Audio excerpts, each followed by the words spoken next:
The air in the boardroom of Quan Holdings was a solid thing, thick with unspoken threats and the cloying scent of expensive cologne.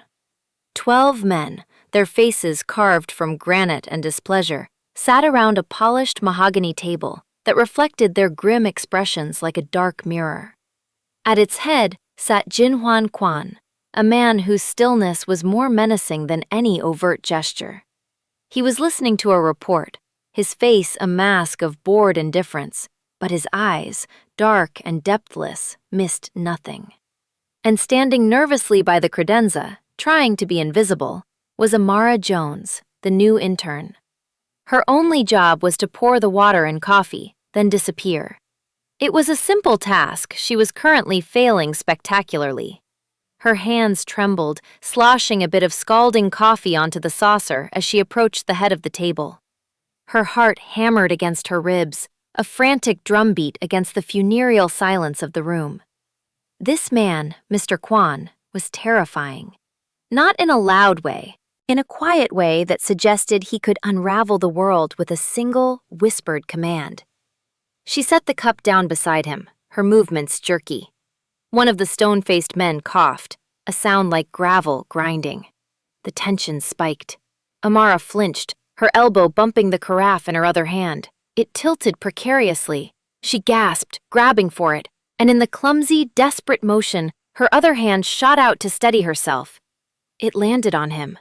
Specifically, her fingers brushed the side of his head, her thumb and forefinger closing instinctively, impossibly, around the shell of his ear.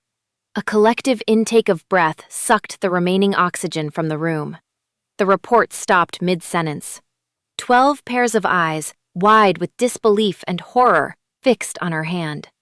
Time itself seemed to curdle and freeze. She had touched him. The untouchable Jinhuan Quan, the head of the Golden Dragon Syndicate. She had tugged his ear like he was a misbehaving schoolboy. Amara's own blood ran cold. Oh, God, I'm going to die. I'm going to be fired. No, I'm definitely going to die. Her hand was still there, frozen in a death grip of pure panic. She could feel the warmth of his skin, the smooth cartilage. Her mind screamed at her to let go, but her muscles refused to obey. His head turned, slowly, deliberately. His dark eyes, no longer bored, focused on her. They were intense, burning with an unreadable emotion.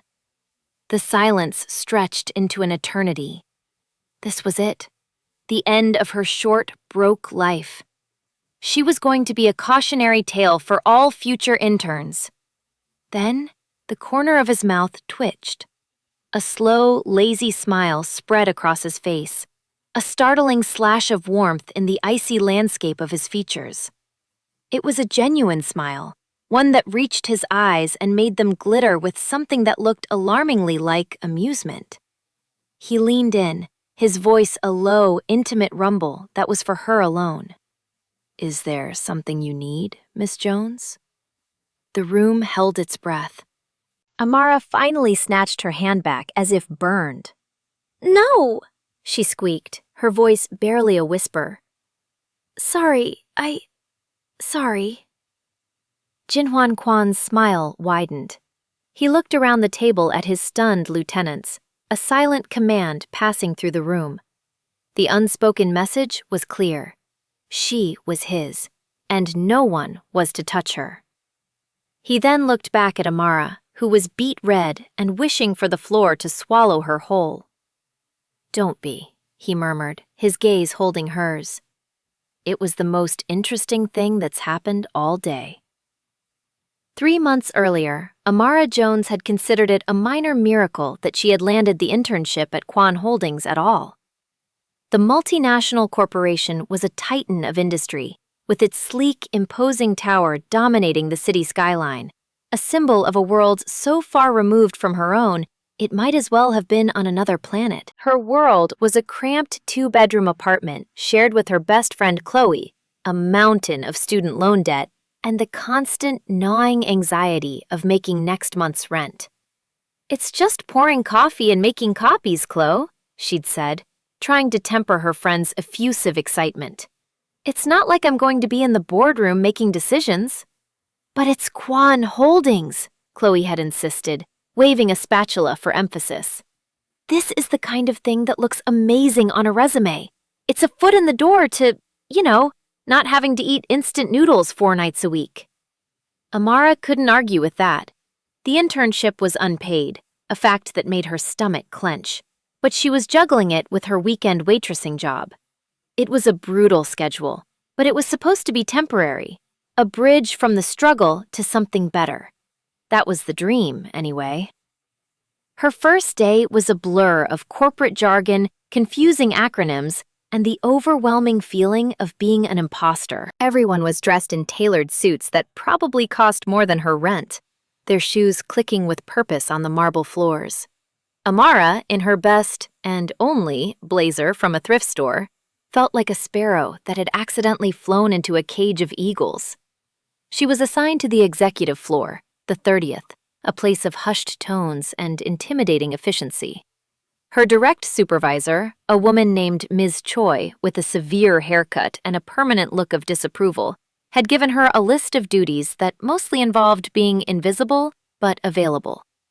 It was on her 3rd day that she saw him for the first time. She was in the small kitchenette, fumbling with the complicated espresso machine that seemed to mock her with its array of buttons, when the elevator doors chimed. A presence filled the hallway, a shift in the very atmosphere of the floor. Amara glanced up. Jin-Hwan Kwan stood there, flanked by 2 other men in dark suits. He wasn't just handsome, he was arresting. Tall and broad-shouldered, he wore a charcoal suit tailored with razor-sharp precision. His black hair was styled immaculately, but it was his face that made her breath catch. It was all sharp angles and stark beauty, a face that belonged on ancient statues of warrior kings. There was a faint, silvery scar tracing the line of his jaw, a fascinating imperfection in his otherwise flawless appearance. He wasn't looking at her. He was speaking to one of the men in low, rapid Korean, his voice a deep baritone that vibrated through the floor. But then, as if sensing her gaze, his head lifted. His eyes met hers. For Amara, it was a jolt, like a sudden static shock. His eyes were the darkest brown she had ever seen, intense and piercing, as if they could see right through her cheap blazer and into the frantic, insecure heart beneath. She felt pinned by his gaze, suddenly and completely exposed. She quickly looked down, her cheeks flushing hot, her hands suddenly clammy. The moment stretched for only a second, but it felt like a lifetime. When she dared to look up again, he was gone, vanished down the hall. She let out a shaky breath, her heart thumping. "Whoa," she whispered to the uncooperative espresso machine. From that moment on, she became acutely aware of him. She learned his name was Mr. Kwan, that he was the CEO, having taken over after his father's retirement. He was a phantom on the floor, a whisper in the hallways. People straightened their ties and spoke in lower tones when he was near. He was power personified, and for some inexplicable reason, she kept finding herself in his orbit. A dropped file right as his elevator doors opened. A clumsy trip near the boardroom he was about to enter. Each time she would feel that intense gaze on her, and each time she would hurry away, her face burning. Meanwhile, in his penthouse office that overlooked the entire city, Jin-Hwan Kwan was experiencing a similar, though far more profound disturbance. He had seen her. That first moment, when he'd stepped off the elevator and his eyes had landed on the girl in the kitchenette, had been like a punch to the chest. It wasn't just that she was pretty, though she was, in a way that was more interesting than the polished, manufactured beauty he was used to. It was something in her eyes, a flicker of defiance, mixed with a vulnerability she was trying desperately to hide. Her hair was a cloud of intricate braids, and she wore a blazer that was slightly too big in the shoulders. She didn't belong here. She was a splash of raw, vibrant color in his monochrome world. Time had frozen. For that 1 second, the weight of his legacy, the endless demands of the syndicate, the suffocating loneliness of his position, it had all vanished. There was only her. When he'd continued down the hall, the image of her was seared into his mind. "Minjun," he had said, without breaking stride, his voice low. "Yes, Youngnim?" His second-in-command, his only friend, answered immediately. Minjun was the only one who dared to use the more familiar, respectful term for older brother in private. The girl in the kitchenette, the intern. Minjun, ever perceptive, understood the unspoken question. "I will find out who she is." "Do it quietly," Jin ordered. He knew it was a dangerous fixation. A leader of his stature, the head of an organization built on shadows and blood, could not afford distractions. His father, even from his supposed retirement, had hammered that lesson into him since birth. Duty over desire, power over people, the family above all. But he couldn't get her out of his head. The report from Minjun came an hour later. Amara Jones, 23, art history major, taking a semester off. Piles of debt, working 2 jobs, lived in a rundown neighborhood across town. Principled, fiercely independent, a clean record, absolutely, unequivocally ordinary. And to Jin, that made her the most extraordinary person he had ever encountered. He started to watch her. He had access to every security camera in the building. He watched her struggle with the copier, her brow furrowed in concentration. He watched her share a quiet, kind word with one of the cleaning staff. He watched her eat her sad-looking sandwich at her temporary desk, reading a thick textbook. He felt a strange, fierce possessiveness bloom in his chest, a feeling he hadn't known he was capable of. It was more than desire. It was a primal urge to pull her out of her world of struggle and into his, to protect her, to keep her. He began to orchestrate small encounters, manufacturing reasons to be on her floor.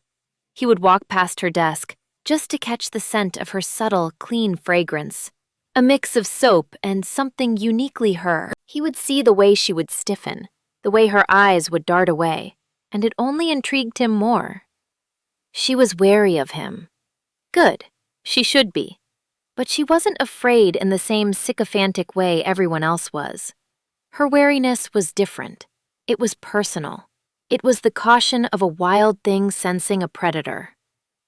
One evening, he saw on the security feed that she was working late, long after everyone else had gone home. He watched her pack up her things, her shoulders slumped with exhaustion. An idea, reckless and impulsive, took hold of him. He left his office and took the elevator down to the garage. He instructed his driver to wait and took one of the black sedans himself. He drove out of the garage and parked across the street from the main entrance, watching, waiting. Amara pushed through the revolving doors 20 minutes later, pulling her thin coat tighter against the biting wind. She walked towards the bus stop, a lonely figure under the sickly orange glow of the streetlights. Jin's hands tightened on the steering wheel. This was foolish. It was creepy. He was the CEO of a multi-billion-dollar corporation and the head of a criminal empire. He did not chase after interns who worked in his building. And yet, he put the car in drive. He pulled up smoothly beside her at the bus stop. The tinted window slid down with a soft whir. Amara flinched, her hand flying to her chest as she took a step back. Her eyes widened in shock when she saw who was behind the wheel. "Mr. Kwan?" she stammered, her voice laced with confusion. "Miss Jones," he said, his voice even. "You're working late." Yes, I had to finish some filing." Her eyes darted from his face to the luxurious interior of the car, then back again. "Is everything okay?" She probably thought she was in trouble. "Everything is fine," he replied. "It's late, and it looks like it's about to rain. I'll give you a ride home." It wasn't a question. It was a statement of fact. Amara blinked. 100 different emotions flickered across her face. Suspicion, fear, and a flash of something he recognized as ingrained pride. "Oh, no, thank you, Mr. Kwan. That's very kind, but the bus will be here any minute. He'd expected that. The next bus isn't for another 40 minutes, and it's a rough neighborhood to be waiting in at this hour. He knew this because he had Minjun check the bus schedule and crime statistics for the area 5 minutes ago. Her chin lifted, a subtle but defiant gesture. I'll be fine. I do it every night. He found himself smiling, a small, private thing. He admired her spirit. I insist, Miss Jones. It would be negligent of me as an employer to leave you here. The excuse was flimsy, and they both knew it. This was a power play, but not the kind he was used to. He wasn't trying to intimidate her. He was trying to… what? He wasn't sure himself. He just knew he couldn't drive away and leave her there. She hesitated, chewing on her lower lip. The first drop of rain splattered on the pavement beside her, then another. She looked up at the sky, then back at him, her expression one of reluctant surrender. Okay, she said, her voice tight. Okay, thank you. He leaned over and pushed the passenger door open from the inside. The small victory felt more significant than closing a multi-million-dollar deal. She slid into the seat, bringing the scent of rain and cold air into the car with her. She looked tiny and out of place against the plush leather. She gave him her address in a small voice, and he drove, the silence between them thick and heavy. This is really not necessary, she said finally, staring straight ahead through the windshield as the wipers began their rhythmic sweep. Perhaps not, he agreed, but I wanted to. That blunt honesty seemed to startle her more than his initial command. She turned to look at him, her brow furrowed. Why? It was a simple question, a direct question. No one asked him why. They just did as they were told. He considered a lie, a plausible corporate reason. But looking at her earnest, suspicious face, the words wouldn't come. So he told her a version of the truth. I'm a lonely man, Miss Jones. The view from the top is isolating. Sometimes it's nice to do something normal. His confession hung in the air between them. It was more than he'd revealed to anyone in years. He saw her expression soften, the suspicion in her eyes replaced by a flicker of empathy. He had found a crack in her armor. My friends call me Amara, she said quietly. He glanced at her, a real smile touching his lips this time. Jinwan, or Jin. The rest of the ride was less tense. He asked her about her studies, about art history. She spoke about Renaissance painters with a passion that lit up her face. And for the first time in a decade, Jin felt himself genuinely listening, not just scanning for information or weakness. He was captivated by the way she talked, the way her hands moved as she described brushstrokes and composition. When he pulled up in front of her rundown apartment building, he didn't want the moment to end. Thank you, Jin, she said, her hand on the door handle. She hesitated.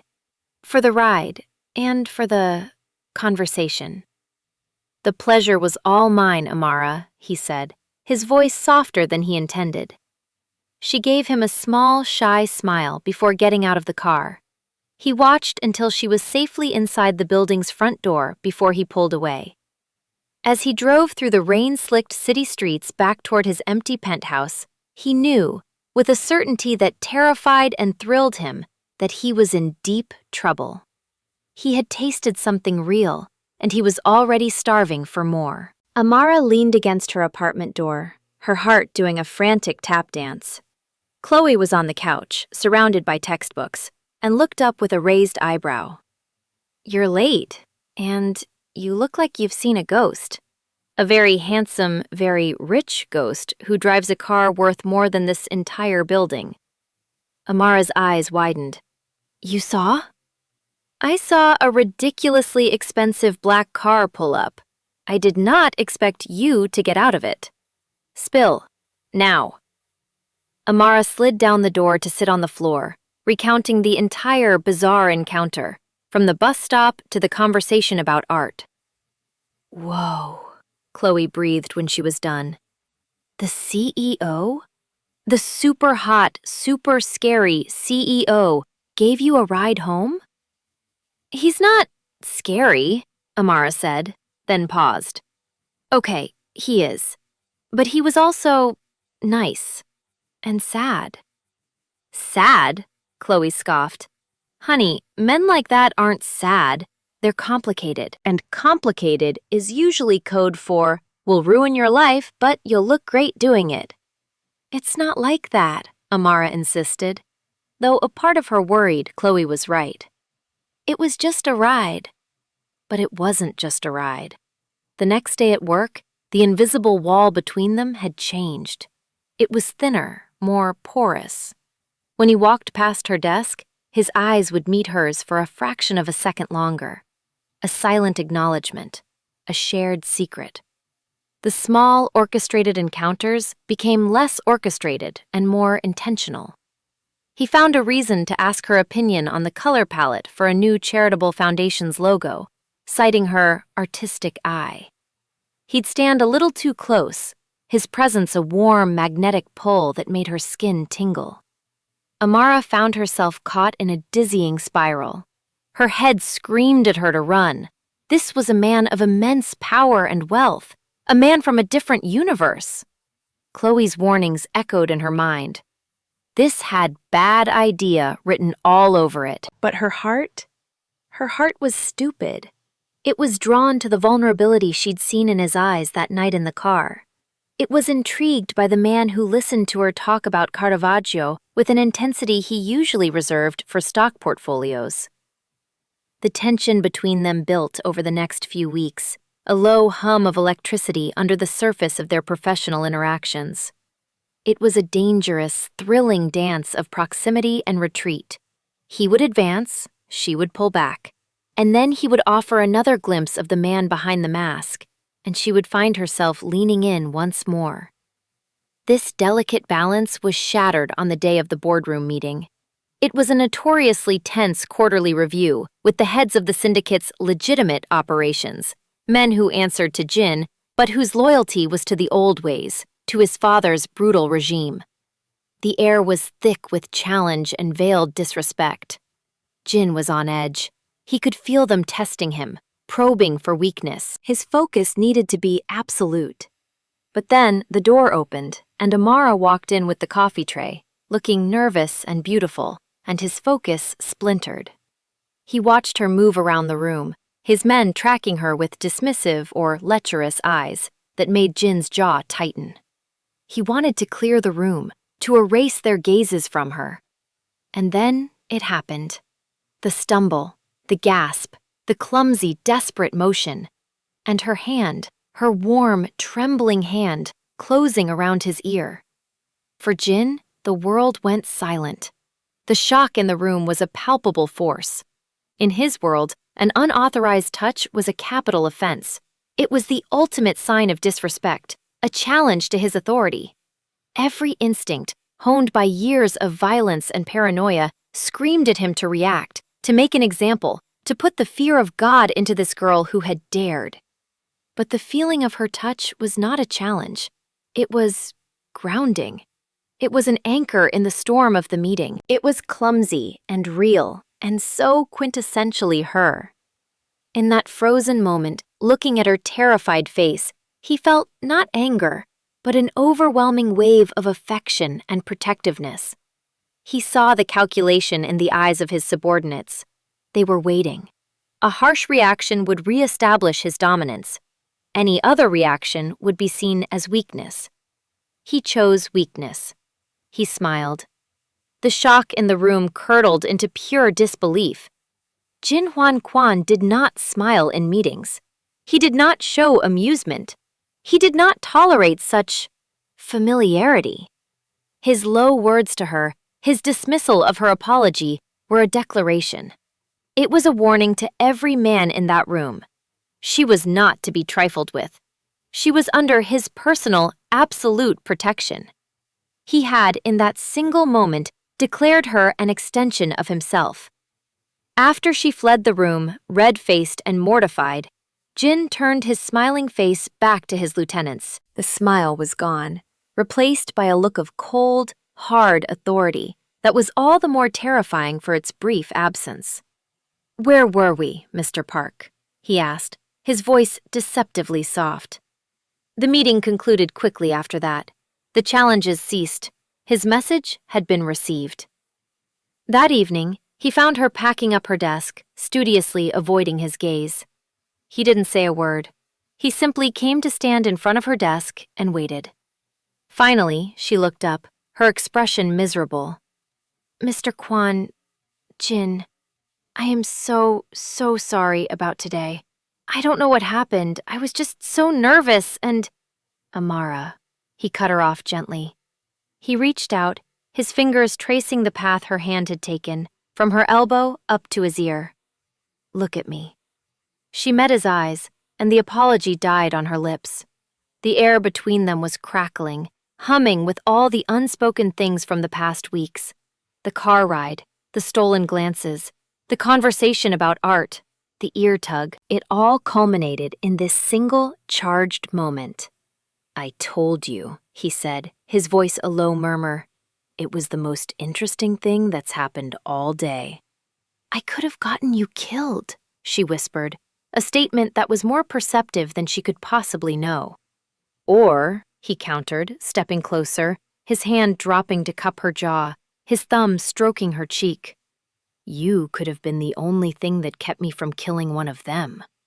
Her breath hitched. The raw honesty of his words, the casual darkness wrapped in a protective sentiment, was both terrifying and intoxicating. "This is crazy," she breathed. "You're the CEO. I'm me." "Yes," he said, his eyes dropping to her lips. "You are." He didn't give her any more time to think or protest. He lowered his head and captured her mouth with his. The kiss was not gentle. It was a culmination of weeks of suppressed longing, a desperate, possessive claiming. It was the taste of power and loneliness, and a hunger so profound it stole the air from her lungs. Amara's mind went blank. All the warnings, all the fear dissolved in the overwhelming reality of his mouth on hers. Her hands came up to grip the front of his expensive suit jacket, holding on as if he were the only solid thing in a spinning world. When he finally pulled back, they were both breathless. He rested his forehead against hers, his eyes closed. "Be mine, Amara," he whispered, the words raw with a vulnerability she had never expected from him. It wasn't a command, it was a plea. And in that moment, with the ghost of his kiss on her lips and the entire world seeming to fall away, Amara's stupid, reckless heart gave its answer. "Okay," she whispered back. The weeks that followed were a whirlwind. Amara felt like she had stepped through a looking glass into a world of impossible luxury. Jin didn't so much court her as absorb her into his life. He sent a car for her every morning. He had exquisite meals from the city's finest restaurants delivered to his office so they could eat lunch together. He took her to private art gallery showings after hours, renting out the entire space just for them. He bought her things: a new wardrobe of clothes that fit her perfectly, a laptop to replace her ancient one, a new phone. At first, she resisted, her pride stinging. "I can't accept this, Jin," she said, looking at a row of shopping bags that represented more money than she'd ever seen. "It's too much." "It's nothing," he'd replied, his expression serious. "Seeing you happy is not too much. Let me do this. Let me take care of you." And slowly, she let him. It was seductive, the feeling of not having to worry. The constant, grinding anxiety about money that had been her companion for years began to recede. For the first time, she could breathe.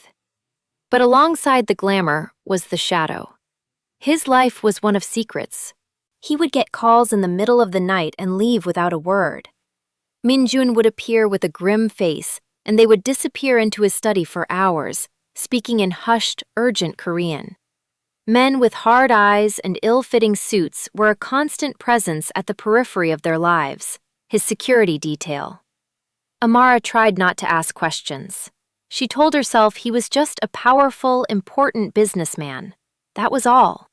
She lived in a bubble of willful ignorance, clinging to the gentle, attentive man who would listen to her theories on chiaroscuro and hold her as if she were the most precious thing in the world.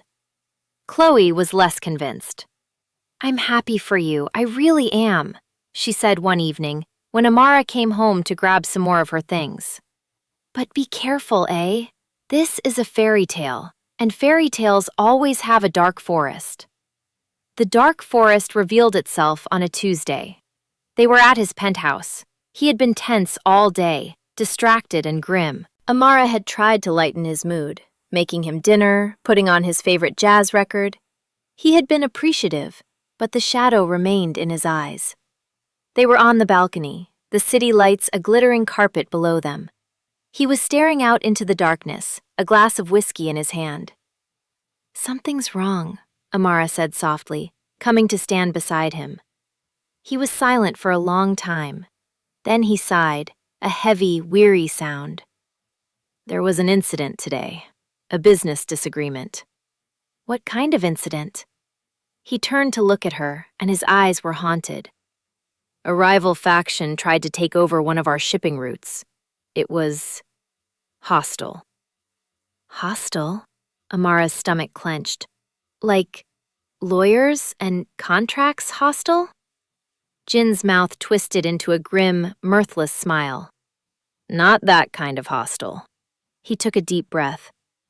"Amara, there are things about my family, about this business, that you don't know." And then he told her. He didn't spare her the details. He told her about the Golden Dragon Syndicate, the criminal empire his grandfather had built and his father had expanded. He told her about the illegal gambling, the loan sharking, the enforcement that kept their territories secure. He explained that Quan Holdings was the legitimate face, the massive money laundering machine that washed the blood off the cash. He told her that his father, though officially retired, still pulled strings from the shadows, disapproving of Jin's more modern approach, and especially of his relationship with an outsider. He confessed that the incident that day had been a gunfight on the docks, that men had been hurt, that this was the world he had been born into, the bloody crown he had inherited. Amara listened, her skin growing colder and colder with every word. The luxurious penthouse began to feel like a cage. The beautiful view seemed menacing. The man she was falling in love with was a gangster, a mob boss. The words Chloe had spoken echoed in her head. This is a fairy tale, and fairy tales always have a dark forest. She was standing in the very heart of it. When he was finished, silence descended. He watched her, his face pale, his eyes begging her for something, for understanding, for acceptance. "So, the men who were hurt," she finally whispered, her voice trembling. "Are they—" "They're alive," he said quickly. "My men are loyal. They are taken care of." "And the other men? The rivals?" He didn't answer. He didn't have to. The bleakness in his eyes was answer enough. Amara took a step back, wrapping her arms around herself. The man who had been so gentle with her, who had looked at her with such tenderness, was capable of ordering violence. His hands, which had held her so carefully, were stained with the sins of his family. "Why are you telling me this now?" she asked, her voice cracking. "Because there was a threat," he said, his voice raw. "They mentioned you. They called you my weakness. I neutralized the threat, but I realized I can't protect you if you don't know what you need protection from. I can't lie to you anymore, Amara. I won't." Tears welled in her eyes. It was all too much. The kindness, the violence, the luxury, the danger. It was a paradox she couldn't resolve. "My God, Jin." "I know," he said, taking a step toward her. "I know it's a lot to ask. But this world, it doesn't have to touch you. I can keep you separate. I can keep you safe. I can give you anything you want." "I don't want things," she cried, the tears finally spilling over. I want a life, a normal life. I want a partner, not a kingpin. The word hung between them, ugly and true. I love you, Amara, he said, his voice thick with desperation. It was the first time he'd said it. The words that should have been a joy were a tragedy. I can't, she sobbed, shaking her head. I can't do this. I can't be the woman who looks the other way while people get hurt. I can't kiss you knowing that you might have ordered someone's death that morning. It will break me. Don't say that, he pleaded, his composure finally cracking. He reached for her, but she flinched away. The movement was a physical blow to him. His face crumpled in pain. I have to go, she said, her voice barely a whisper. She was backing away toward the door, her heart shattering with every step. I can't be this person, Jin. I can't. Amara, please, he begged, his voice breaking. Don't leave me. The raw agony in his voice almost made her stop. The loneliness she had seen in him that first night was now a gaping wound, and she was the one holding the knife. But her own principles, the very core of who she was, screamed at her. This was a line she could not cross. Goodbye, Jin, she whispered, and turned and fled. She ran from the penthouse, from the building, from the life that had almost been hers. She got in a taxi, her body shaking with sobs, and went back to the only place she had left, back to her cramped apartment, her instant noodles, and her broken heart. The weeks that followed were a special kind of hell for both of them. Amara quit the internship at Kwan Holdings immediately. She couldn't bear to set foot in that building again. She found a new job, a dreary data entry position in a windowless office. It paid the bills, barely. She went through the motions of her life in a gray haze. Food tasted like ash. Colors seemed dull. The city that had once held so much promise now just felt big and lonely. Chloe tried her best to comfort her. You did the right thing, she'd say gently. He was dangerous. I know, Amara would reply, her voice hollow. I know. But knowing it was the right thing didn't stop the ache in her chest. It didn't stop her from waking up in the middle of the night, reaching for the empty space beside her in bed. It didn't stop her from seeing his face in every crowd, from hearing his voice in every low rumble of conversation.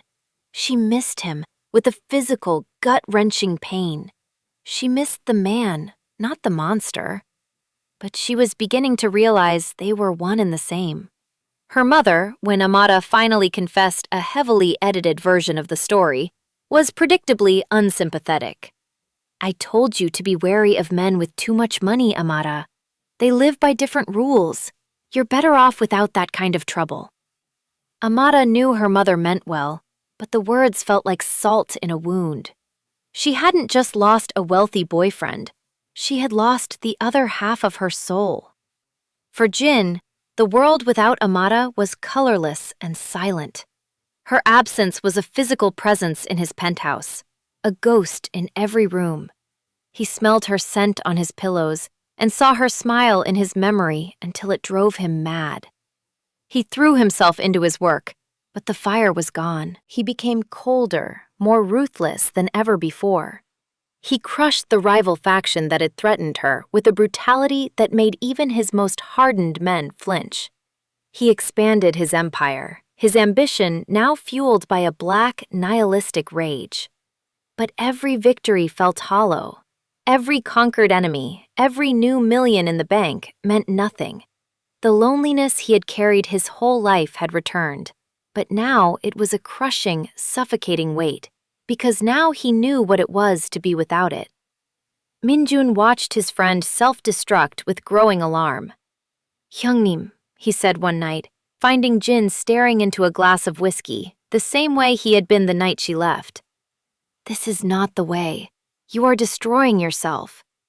"She's gone, Minjun," Jin said, his voice dead.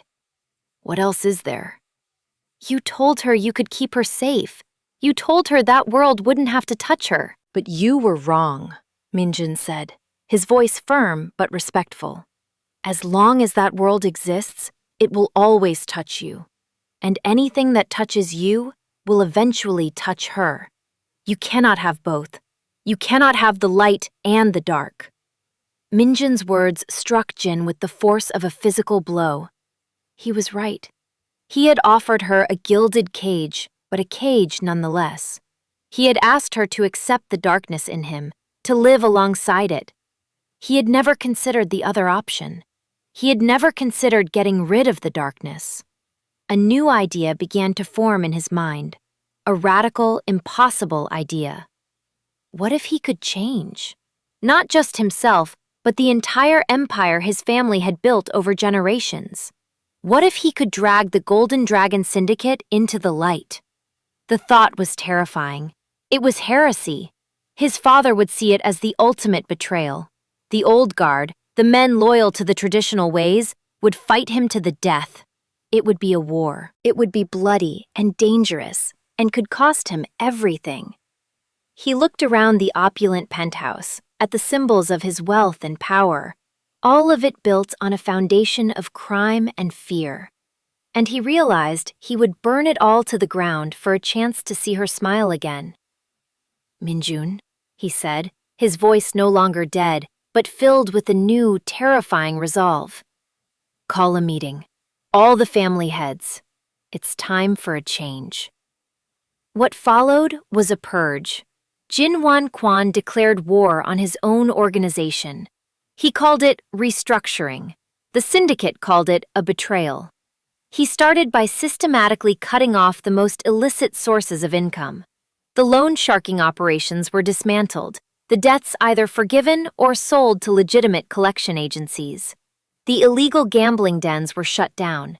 He met with the heads of those divisions, men who had served his father for decades. He gave them a choice: take a generous severance and retire, or be handed over to the authorities with a full confession of their activities. Some took the deal, others resisted. The resistance was met with swift, calculated force. Jin used the syndicate's own muscle against itself, but with a crucial difference. His goal was not annihilation, but removal. He fought a war of finance and information, leveraging their own secrets against them. Minjun was his general, orchestrating the complex ballet of threats, buyouts, and forced retirements. His father, hearing of the upheaval from his secluded estate, was apoplectic. He summoned Jin. The confrontation was brutal. "You are destroying everything your grandfather and I built," the old man roared, his face purple with rage. "For what? For some girl? You spit on our legacy." "Your legacy is built on blood and fear," Jin replied, his voice cold as ice. "It's a prison. I'm setting myself free." "You are a fool. The other families will smell weakness. They will tear you apart." "Let them try," Jin said, his eyes hard. "I am not you. I am not afraid of them." He left his father fuming and began the final, most difficult phase, legitimizing the business. He poured billions into Quan Holdings, expanding its philanthropic arms, investing in green technology and medical research. He sold off the shipping companies and other businesses that were too deeply enmeshed with the old ways. He hired an army of lawyers and accountants to make every corner of his business transparent and legal. It took 6 months. 6 months of battle, of threats against his life, of working 20-hour days fueled by coffee and a singular, burning hope. He lost allies. He made powerful enemies. But slowly, painstakingly, he transformed the Golden Dragon Syndicate from a criminal empire into a true multinational corporation. The dragon was still there, but it was no longer wreathed in shadow. One day, Minjun walked into his office and placed a single sheet of paper on his desk. It was the final report. The transition was complete. The last of the illicit operations had been sold or closed. They were, for all intents and purposes, clean. Jin stared at the paper for a long time. He had done it. He had remade his world. "Is she still there?" he asked, his voice quiet. Minjun knew exactly who he meant. Data entry at a firm downtown. She works until 6. Jin stood up, his heart hammering against his ribs for the first time in months, not with fear or anger, but with a terrifying, soaring hope. He had made his grand gesture. Now came the final, most important battle. Amara was typing endless strings of numbers into a spreadsheet when she felt a presence beside her desk. She looked up, annoyed, ready to tell her supervisor she was on it. The words died in her throat. It was Jin. He looked different. He was still devastatingly handsome, still wore an impeccable suit, but there was a weariness in his eyes she had never seen before. He also looked lighter. The oppressive weight of command seemed to have lifted, replaced by a quiet, nervous energy. The entire office had gone silent. Everyone was staring. "Amara," he said, his voice soft. She stood up, her legs feeling like jelly. "Jin, what are you doing here?" "Can we talk?" he asked. "Please?" She glanced around at the gawking faces of her coworkers, then back at him. She nodded, unable to speak. He led her outside into the fading afternoon light. They stood on the busy sidewalk, an island of silence in the river of pedestrians. "I've changed things," he said, his voice rushed, as if he was afraid she would run before he could get the words out. "It's all gone. The syndicate, the violence, it's over. Kwan Holdings is legitimate, completely." She stared at him, her mind struggling to process his words. "What are you talking about? You can't just stop being the mob." "I did," he said, his eyes pleading with her to believe him. "I declared war on my own past. I cut it all out. It was difficult, but I did it." He reached into his jacket and pulled out a folded newspaper. He handed it to her. It was the Financial Times. The headline read, "Kwan Holdings Radical Transformation, from Shadowy Conglomerate to Philanthropic Powerhouse." She scanned the article, her eyes widening. It detailed the massive restructuring, the closing of fringe divisions, the new multi-billion-dollar investments in charity and research. It called Jinhwan Kwan a visionary, a ruthless but brilliant reformer. "I did it for you," he whispered, his voice thick with emotion. "You told me you couldn't be with that man, so I got rid of him. This is who I am now. This is the man I want to be. For you." Tears welled in Amara's eyes. The sheer scale of what he had done, the monumental risk he had taken, was overwhelming. He hadn't just changed his life, he had torn down his entire world and rebuilt it on the hope that she would be in it. "Jin," she breathed, her voice choked with tears. "I know I have no right to ask," he continued, his voice breaking. "After everything. But I have been living in hell without you, Amara. I am nothing without you. Please, give me another chance. Give us another chance." She looked into his eyes, and she saw the same man who had been captivated by her clumsy earnestness, the man who had listened to her talk about art, the man who had begged her not to leave. But he was free now. He had chosen her over his legacy, over his power, over everything. He had chosen love. She didn't answer with words. She took a step forward, closing the distance between them, and threw her arms around his neck. She pressed her lips to his, pouring all the pain of their separation, all the longing, and all the soaring, impossible hope she felt into a desperate, frantic kiss. He kissed her back with a raw, shuddering relief, his arms wrapping around her waist, lifting her off her feet and holding her as if he would never let her go again. The city noise faded away. There was only him and her, and the undeniable truth of their reunion. It was not an ending. It was a beginning. 2 years later, Amara stood on the same balcony of the penthouse, but it felt different now. It was a home, not a fortress. She leaned back against Jin's chest, his arms wrapped securely around her. Below them, the city lights sparkled, no longer a menacing carpet, but a beautiful tapestry they were a part of. Kwon Holdings was more successful than ever, a global leader in ethical business and innovation. Amara headed their philanthropic foundation, using their immense resources to fund arts education in underprivileged communities. She had found her purpose, not as a bystander to his power, but as a wielder of it for good. They were partners, in every sense of the word. The path had not been easy.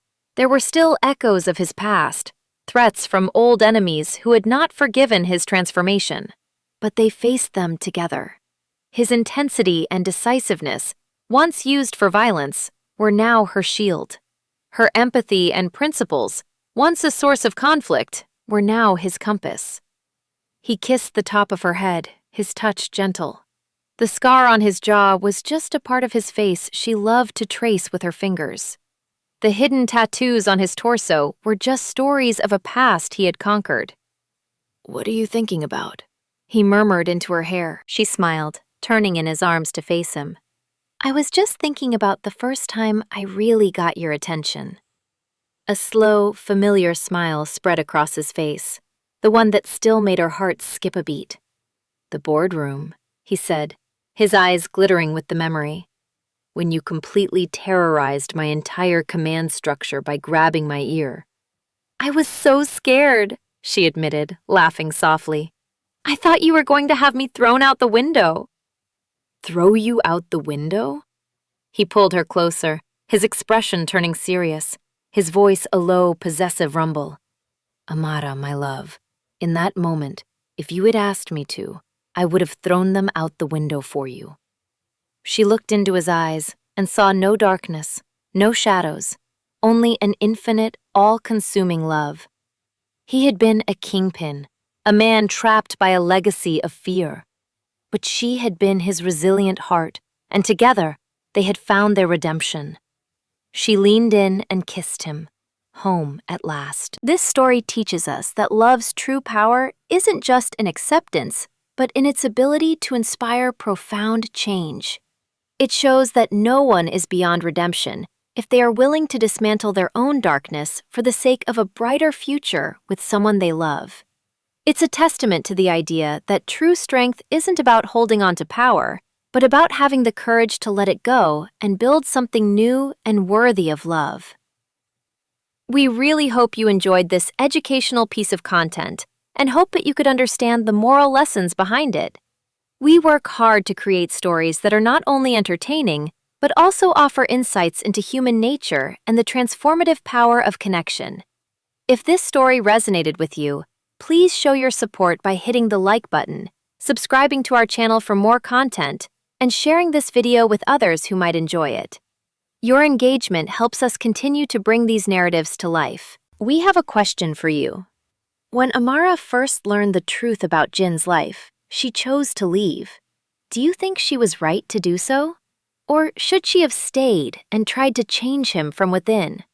Let us know your thoughts in the comments below. And for our next story, we'd love your input. Would you like to see A, a prequel about how Jin's father built the Golden Dragon Syndicate? B, a story about Minjun, Jin's loyal second-in-command, finding an unexpected love of his own? C, a story about Chloe, Amara's best friend, and her own brush with a different kind of dangerous romance? Cast your vote in the comments, and we'll see you in the next video.